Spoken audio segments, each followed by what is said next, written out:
Hello students, how are you? Okay पिछले lecture में हमने जो है रिस्पॉन्सिबिलिटी अकाउंटिंग के बारे में आप लोगों से बात की थी और लेक्चर के लास्ट में हमने 2-3 बातों का जिक्र किया था। एक रिस्पॉन्सिबिलिटी सेंटर की बात हमने की थी। तो रिस्पॉन्सिबिलिटी सेंटर के अंतर्गत हमने कॉस्ट सेंटर, प्रॉफिट सेंटर और इन्वेस्टमेंट सेंटर की बात की थी। आज हम आपको उन चीज़ों को कैसे ये रिस्पॉन्सिबिलिटी सेंटर प्रैक्टिकली अपनी फैक्ट्री में, अपने डिपार्टमेंट में उसको वो कार्य रूप में परिणित करते हैं और किस प्रकार से वो कंट्रोलिंग करते हैं। एक बात आपने ध्यान दिया होगा कि रिस्पॉन्सिबिलिटी अकाउंटिंग की बात करते समय हमने ये बताया था कि इस पे पहला इसका प्रिंसिपल है man according to work and work according to man. यह प्रिंसिपल है इस रिस्पॉन्सिबिलिटी अकाउंटिंग का। मतलब ये जो काम जिस व्यक्ति को सूट करे या जो काम जिस व्यक्ति को सूट करे वो काम उसी व्यक्ति से लिया जाना चाहिए। इसी संदर्भ में रिस्पॉन्सिबिलिटी सेंटर का ये दायित्व है, ये फंक्शन है, ये उनका कार्य है कि उनको जो कार्य दिया गया है उस कार्य के प्रति वह रिस्पॉन्सिबल बने रहें और इस काम को आसान बनाने के लिए वहाँ पर ये 2-3 चीज़ों को ध्यान में रखा जाता है। जैसे कॉस्ट सेंटर, तो कॉस्ट सेंटर पे अल्टीमेटली उस सेक्शन का जो इंचार्ज होगा या मैनेजर होगा उसको पूरा इम्फेसिस इस बात पर करना है कि जो प्रोडक्शन होने जा रहा है उसकी कॉस्टिंग पर उसको कंट्रोल रखना है कि कॉस्टिंग जो उसने पहले एस्टिमेट दिया हुआ है उसके अनुरूप हो, उससे बियॉन्ड न जाए। उसी प्रकार से रिस्पॉन्सिबिलिटी सेंटर में दूसरा सेक्शन होता है, दूसरा कार्य है प्रॉफिट सेंटर। प्रॉफिट सेंटर के अंतर्गत देखिए कॉस्ट सेंटर पे उस मैनेजर की यह ड्यूटी है कि वो केवल कॉस्ट पर ध्यान दे। तो प्रॉफिट सेंटर के अंतर्गत ये बात बदल जाती है। वहाँ पर उनको यह देखना है कि जो प्रोडक्शन प्रोसेस है, जो प्रोडक्शन यील्ड है हो रहा है उसमें वो प्रॉफिट और लॉस का भी ध्यान रखें कि कहीं ये रेवेन्यू का लॉस तो नहीं हो रहा है या इससे हमारा जो हो रहा है इससे रेवेन्यू हमारा बढ़ेगा कि घटेगा। वहाँ उनको रेवेन्यू को भी ध्यान में रखना है। साथ ही साथ एक नया कंसेप्ट इधर कुछ दिनों से आया है इन्वेस्टमेंट सेंटर। इन्वेस्टमेंट सेंटर का तात्पर्य ये है कि वह केवल कैलकुलेशन न करें प्रॉफिट लॉस का, वो तमाम और बहुत सारी चीज़ें हैं उनको ध्यान में रखते हुए यह भी ध्यान रखें कि इन चीज़ों के इन्वेस्टमेंट से हमको क्या लाभ माने क्या कंसर्न को फ़ायदा हो सकता है या नहीं हो सकता, ये बात। अब आइए जो रिस्पॉन्सिबिलिटी सेंटर का इंचार्ज होगा वह कैसे अपने कार्यों का या अपने दायित्व का वहन करके एक रिपोर्ट तैयार करेगा। इस संदर्भ में एक सवाल हमने सोचा आप लोगों को करा दें। उस सवाल में पहले मैं बोल देता हूँ, आप लोग सवाल को सुन लें, उसके बाद फिर उसको हम लगा करके या उसको हम करके आपको दिखाएंगे कि कैसे वह उस सवाल को आगे करेगा। Okay, come on. क्वेश्चन है the following is a control report prepared by a cost accountant of department X in a factory. फिर से सुनिए, the following is a control report prepared by a cost accountant of department X in a factory. Overhead directly assign to department X. Department X को जो overhead directly assign किया गया है उसका detail इस प्रकार से है। Indirect materials based on actual requirements ₹1000, indirect labour 900, overtime charges ₹100, Depreciation on equipment 500, total 2500 rupees. Next, allocated factory overhead 38% of factory wages space. Allocated factory overhead 38% of factory wages space 4300 rupees. Next, allocated overhead of repair shop 62% of repair shop done for department X. Next है allocated office and administration overhead on a agreed basis 5000। Agreed basis का मतलब कि जो management के top management authorities ने administration और office के खर्चों को तय किया हुआ है वो है 5000 रुपीज़। ठीक है, टोटल हो गया 13000। कहा जा रहा है revise the report treating department X as a responsibility centre. मतलब अब जो रिस्पॉन्सिबिलिटी अभी जो हम कह रहे थे, रिस्पॉन्सिबिलिटी सेंटर के जो इंचार्ज होंगे, जो उस सेक्शन का डिपार्टमेंट एक्स का मैनेजर होगा, वह किस प्रकार से इन इंफॉर्मेशंस के आधार पर एक रिवाइज्ड कंट्रोल रिपोर्ट वो बनाएगा, उसको आप देख लें ज़रा।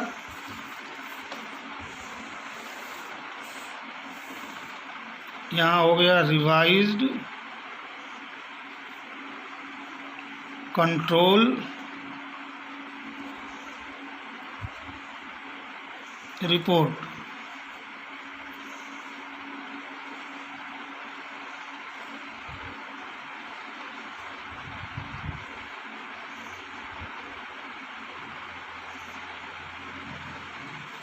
ओके, अब देखिए रिस्पॉन्सिबिलिटी सेंटर में जो उसके मैनेजर होंगे उनका कंट्रोल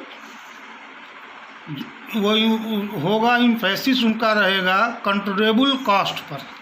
तो अब आइए इस कंट्रोलेबल कॉस्ट पर यहाँ लिख लीजिए।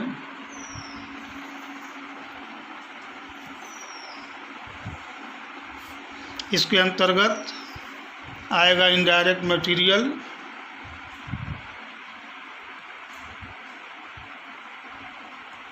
कितना है 1000, indirect labour 900, over time charges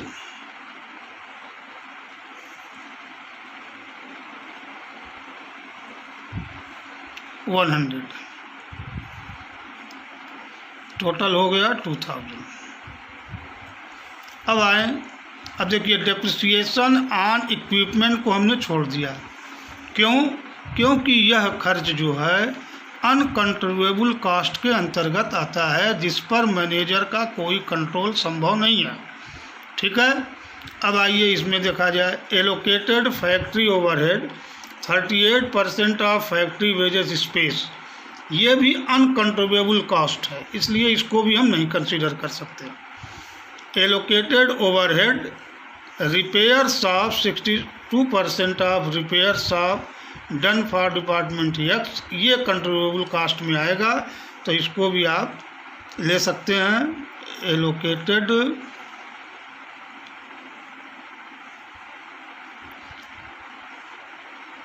repair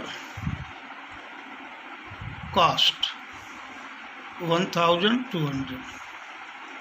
इसके बाद नेक्स्ट है allocated office and administration overhead on a agreed basis, यह भी इनके कंट्रोल में, यह खर्चे जो हैं ये हुआ allocated office and administration overhead and allocated factory overhead. इसका जो है ये डिसाइड किया गया है मैनेजमेंट के द्वारा, यह फैक्ट्री के अंतर्गत कंट्रीब्यूएबल कास्ट के अंतर्गत नहीं आता, लिहाजा इस पर उस मैनेजर का कोई कंट्रोल नहीं है। इसलिए वो जब वो रिवाइज्ड कंट्रोल रिपोर्ट बनाएगा तो उन्हीं आइटम को कंसीडर करेगा जो कि कंट्रीब्यूएबल कास्ट के अंतर्गत आते हैं, जिन पर उसको इम्फेसिस करना है, जिसको उसको कंट्रोल करके ये बताना है कि ये इसमें कोई फ्लैक्चुएशन नहीं हुआ है। ये आ गया 3200 total revised control report. Okay, इस तरह। और नीचे नोट में आप लिख सकते हैं allocated factory overhead will not be taken into the consideration and next जो allocated office and administration overhead, इन दोनों के लिए आप नोट लगा सकते हैं। ओके, इसी संदर्भ में एक सवाल और भी आप देख सकते हैं।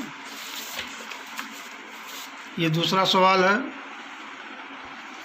The operating results of Y limited, the operating results of Y Limited for the years 2014-15 are as follows.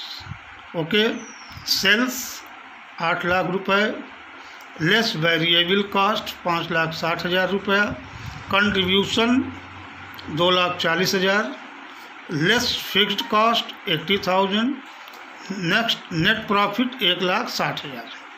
The additional information relating to performance of 3 departments of the company are as follows.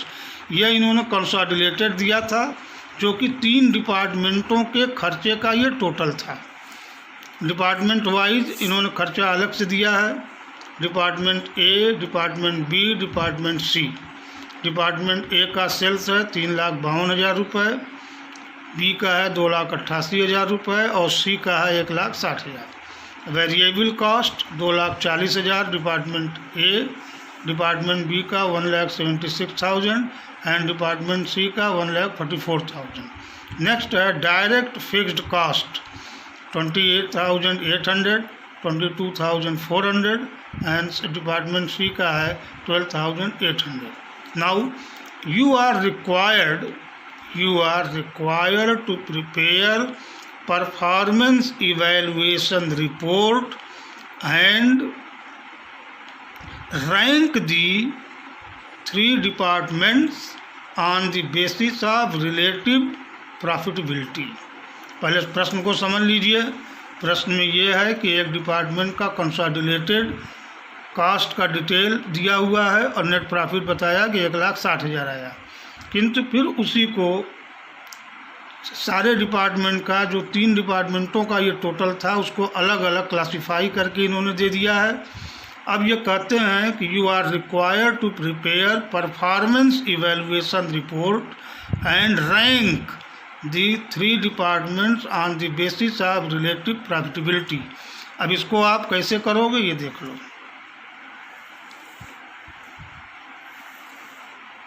यहाँ आप लिख सकते हो performance, क्या कर रहे हैं, prepare performance evaluation report.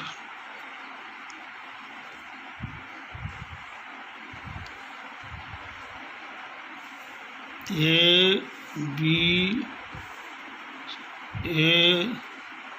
B C total. अब चूंकि यह रिपोर्ट बनाएगा कौन, इवैल्यूएशन सेंटर का इंचार्ज, उसकी रिस्पांसिबिलिटी कहाँ पर है, कंट्रीब्यूएबल कॉस्ट पर।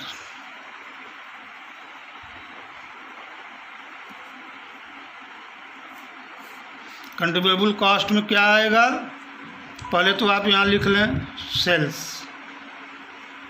सेल्स कितना है, ए का 3,52,000, 2,88,000, 1,60,000, टोटल कितना हो गया सेल 8 लाख, जो कि ऑलरेडी ऊपर दिया हुआ है। अब इसमें कंट्रीब्यूएबल कास्ट जो है ये यहाँ आ गया और इसमें आ जाएगा क्या, variable cast. कंट्रीब्यूएबल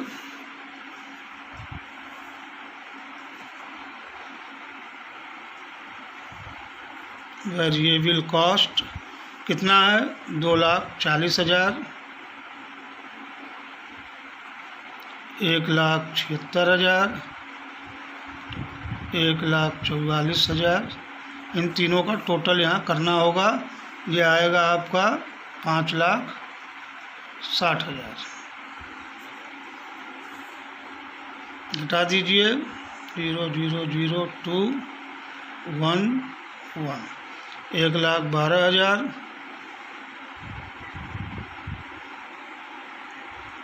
2,88,176, 12,000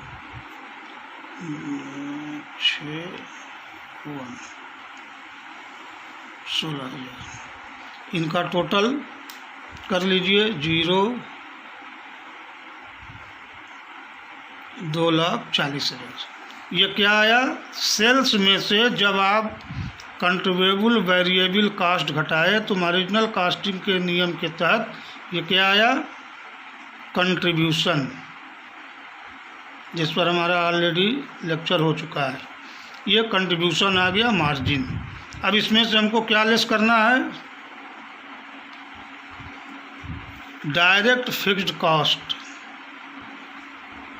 direct fixed cost कितना कितना है? 28,800, 22,400 और 12,800। इसका टोटल यहाँ जो है आएगा, अभी आपको टोटल करके बताना है। 28, 22, 50, 51,400, 0 0। अच्छा, पहले इसमें से घटा के प्रॉफिट निकाल लीजिए, उसका भी करते हैं।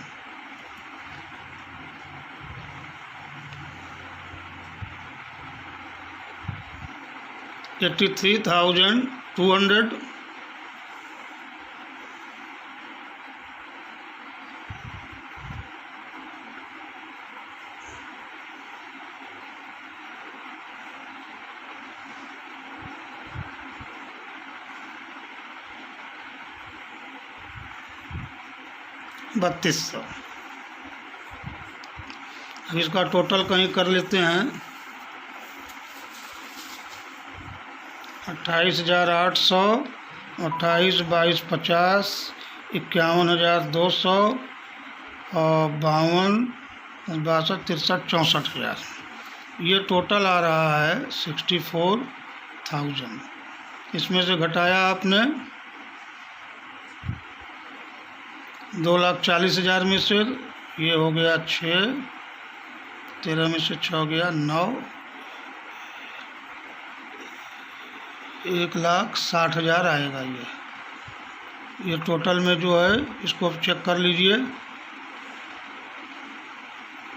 ओके, इसका टोटल है 28,000, 1 1 2,000, ठीक है ये, और 28, ये 22, 12 तो ज़्यादा आना, 12।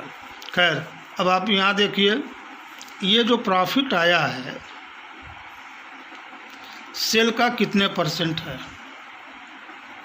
83,200 प्रॉफिट हमको होता है जब हमारी सेल होती है 3,52,000। तो परसेंटेज ऑफ प्रॉफिट निकाल लेना है टू सेल्स। इसी के आधार पे आप रैंक का भी निर्धारण कर सकते हैं। और ये जो रैंक आ जाएगा उसमें हमको लग रहा है कि ये रैंक आएगा 3, ये रैंक आएगा 1 1, ये आएगा 2, 1 2 3। ये डिपार्टमेंट वाइज रैंकिंग आ गई। और टोटल जो है ये प्रॉफिट, इसको आप करके देख सकते हैं। Okay, thank you.